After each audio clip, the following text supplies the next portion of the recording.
اسرائیل کے وزیر اعظم بنیامین نتنیاہو نے آج عالمی رہنماؤں پر زور دیا ہے کہ وہ ایران کے خلاف لڑائی میں اسرائیل اور امریکہ کا ساتھ دیں. انہوں نے کہا کہ حالیہ میزائل حملوں سے ظاہر ہوتا ہے کہ تہران ایک وسیع عالمی خطرہ بن چکا ہے. نتنیاہو کے یہ بیانات اس وقت سامنے آئے جب ایران نے کل جنوبی اسرائیل کے شہروں ارد اور دیمونا پر میزائل داغے، جس سے 100 سے زیادہ افراد زخمی ہو گئے اور رہائشی علاقوں کو بھی نقصان پہنچا. ایرانی حملے کا نشانہ دیمونا کے قریب واقع ایک جوہری مرکز تھا. اسرائیل کے وزیر اعظم نے آج ارد میں حملے کی جگہ کا دورہ کیا. بعد میں صحافیوں سے گفتگو کرتے ہوئے انہوں نے ایران پر الزام لگایا کہ اس نے شہری علاقوں اور یروشلم کے اہم مقامات، جن میں مغربی دیوار، چرچ آف دا ہولی سیپولکر اور مسجد اقصی شامل ہیں، کو نشانہ بنایا. دوسری جانب ایران نے کہا ہے کہ اس کے حملے اسٹریٹجک مقامات پر تھے اور یہ اس کے نتانز جوہری مرکز پر حملے کے جواب میں کیے گئے، جس کا الزام اس نے امریکہ اور اسرائیل کی مشترکہ کارروائی پر عائد کیا. تاہم اسرائیل نے اس کی تردید کی ہے. ایران نے خبردار کیا ہے کہ اگر اس کے بجلی گھروں پر حملہ ہوا تو پورے خطے کے بنیادی ڈھانچے کو ناقابل تلافی نقصان پہنچ سکتا ہے. اسی دوران اسرائیل نے رات کے وقت تہران پر حملوں کے ایک نئے سلسلے کا آغاز کیا، جس کے جواب میں ایران نے بھی میزائل سے حملے کیے.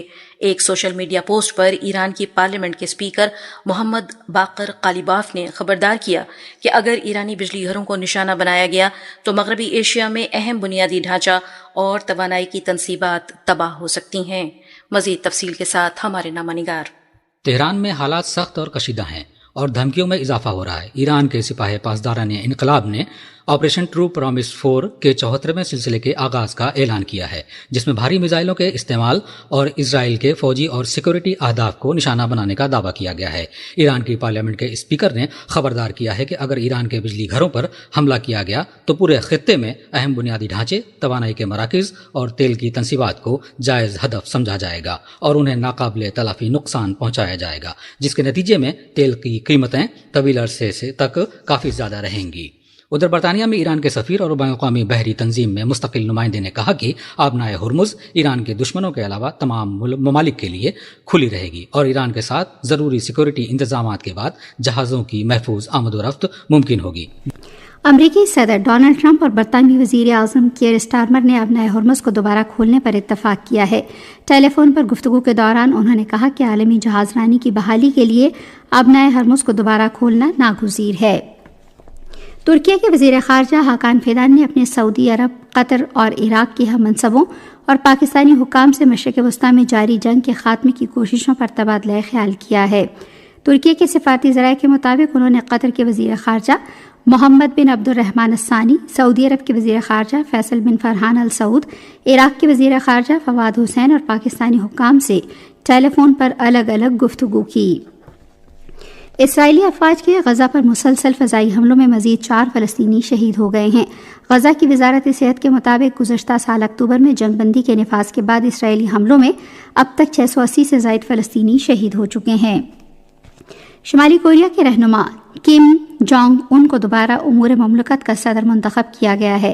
سرکاری خبر رساں ادارے KCN کے مطابق ملک کی سپریم پیپلز اسمبلی نے اپنے پہلے اجلاس میں ریاستی پالیسی کی منظوری دے دی ہے. پیونگ یانگ میں ہونے والے اس اجلاس میں سوشلسٹ آئین میں ترامیم اور اضافوں پر بھی غور کیا جائے گا، جبکہ اسٹیٹ افیئرز کمیشن کے چیئرمین اور دیگر ریاستی قیادت کے اداروں کے انتخابات بھی عمل میں لائے جائیں گے. حکومت بلوچستان نے تمام سرکاری اور نجی تعلیمی اداروں کی بندش میں اس ماہ کی 31 تاریخ تک توسیع کرنے کا فیصلہ کیا ہے. نوٹیفیکیشن کے مطابق اسکولوں میں داخلے کی مہم، ڈیجیٹل مردم شماری اور امتحانات شیڈول کے مطابق جاری رہیں گے. پاکستان نے ماحولیاتی تبدیلیوں سے نمٹنے کے لیے اسپیس فار کلائمیٹ اقدام کا آغاز کیا ہے، جس کا مقصد موسمیاتی تبدیلیوں کی وجہ سے آنے والے سیلاب، خشک سالی، ہیٹ ویوز، سمندر کی سطح میں اضافہ اور گلیشیائی جھیلوں کے اچانک پھٹنے جیسے خطرات کی نشاندہی اور جائزہ لینا ہے. یہ ڈیجیٹل پلیٹ فارم پاکستان کے خلا اور بالائی فضا کے بارے میں تحقیق کے ادارے اسپارکو کی جانب سے متعارف کرایا گیا ہے، جس میں جیو AI سے لیس کلائمیٹ آبزرویٹری کے ذریعے اہم ماحولیاتی اشاریوں کی حقیقی وقت میں نگرانی ممکن بنائی گئی ہے.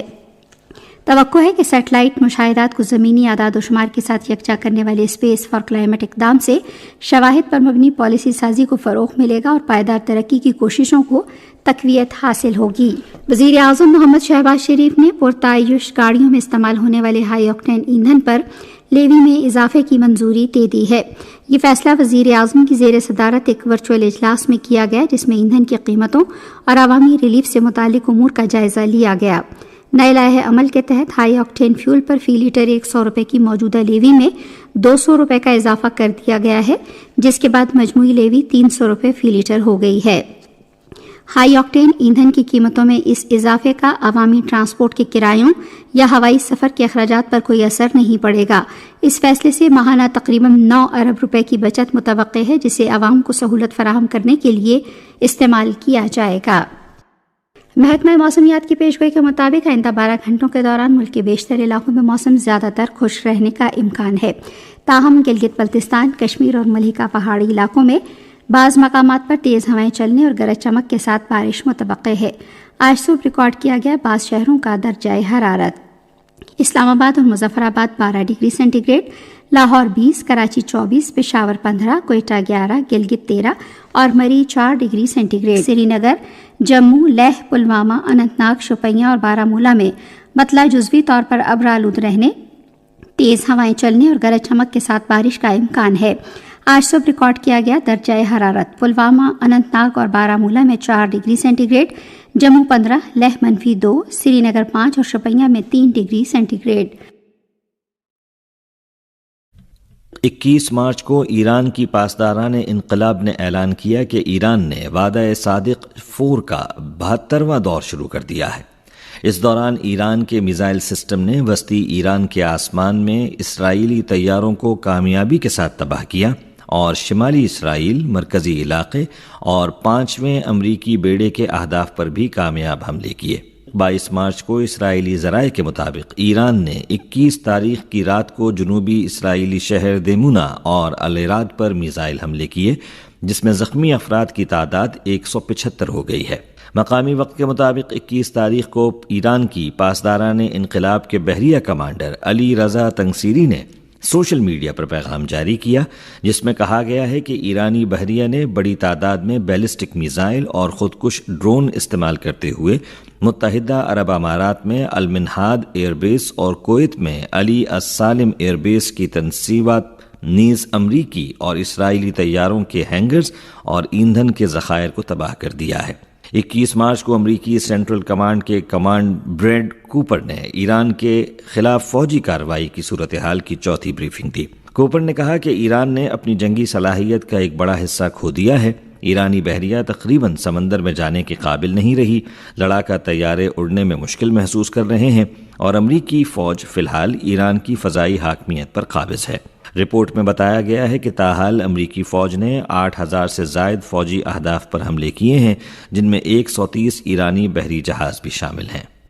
مقامی وقت کے مطابق 21 مارچ کو امریکی صدر ٹرمپ نے اپنے social media platform Truth Social پر ایک پوسٹ میں کہا کہ اگر ایران 48 گھنٹوں کے دوران کسی خطرے کے بغیر آبنائے ہرمز کو مکمل طور پر نہیں کھولتا تو امریکہ اس کی سرزمین پر موجود تمام پاور پلانٹس پر حملہ کر کے انہیں مکمل طور پر تباہ کر دے گا، جس میں سب سے بڑے پاور پلانٹس کو سب سے پہلے نشانہ بنایا جائے گا۔ یہ سمجھا جاتا ہے کہ ایران کی سب سے بڑی بجلی پیدا کرنے کی سہولت جنوب مغربی ایران میں واقع بوشہر جوہری پاور پلانٹ ہے۔ ایرانی ذرائع نے بتایا کہ بوشہر نیوکلیئر پاور پلانٹ پر 17 مارچ کی شام جان بوجھ کر حملہ کیا گیا اور حملے کی جگہ جوہری ری ایکٹر سے صرف 200 میٹر کے فاصلے پر تھی۔ 20 مارچ کو امریکی حکام کے مطابق امریکہ نے امریکی مغربی ساحل سے 3 جنگی جہاز بھیجے ہیں جو ایک دوسری میرین ایکسپیڈیشنری فورس کو مشرق وسطی لے کر جا رہے ہیں۔ امریکی ذرائع نے اشارہ دیا ہے کہ فوجیوں میں اضافہ ٹرمپ کو مزید فوجی اختیارات فراہم کرے گا، جس میں آبنائے ہرمز کو کھولنے کا اقدام بھی شامل ہے۔ جیسے جیسے امریکہ، اسرائیل اور ایران کے درمیان تنازع بڑھتا جا رہا ہے، عالمی توانائی کی سپلائی چین کو بے پناہ دباؤ کا سامنا ہے اور یہ بحران بتدریج دنیا کے کونے کونے میں تمام معیشتوں تک پھیل رہا ہے۔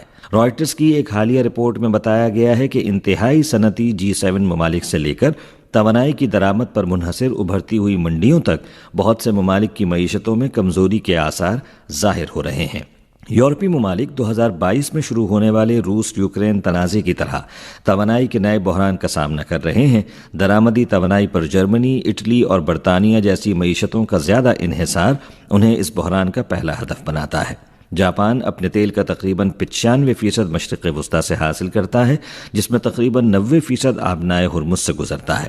جاپان کو اپنی کمزور کرنسی کی وجہ سے افراط زر کے دباؤ کا سامنا ہے، جو درآمد شدہ خام مال پر اس کے بھاری انحصار کے پیش نظر خوراک اور اشیاء خورونوش کی قیمتوں میں منتقل ہو جائے گا۔